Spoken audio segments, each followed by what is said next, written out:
మా మామి ఇల్లు కడతాడు. వారం రోజుల నుంచి మట్టి పోసాము. వారం రోజుల నుంచి గుణపాలతో నీళ్ళు కట్టి ఇలా పొడుస్తున్నా ఇంకా లోనికి వెళ్ళట్లేదు. పని చేసినా పని అవ్వట్లేదు. చాలా కష్టపడుతున్నాము. నేను డిగ్రీ పూర్తి చేశాను. మా బావ బీఈడి చేశాడు. మా తమ్ముడు ఐటీఐ చేశాడు. కానీ ఎటువంటి మొహమాటం లేకుండా మేము కష్టపడుతున్నాము. మేము రైతు బిడ్డలము. చాలా ఎన్ని రోజులు చేసినా పని జరగట్లేదు. చూడండి ఫ్రెండ్స్.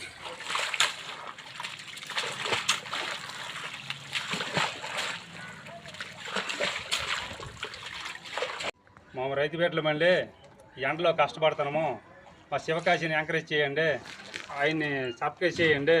గంట ఛానల్ చూడండి. మేము ఎండ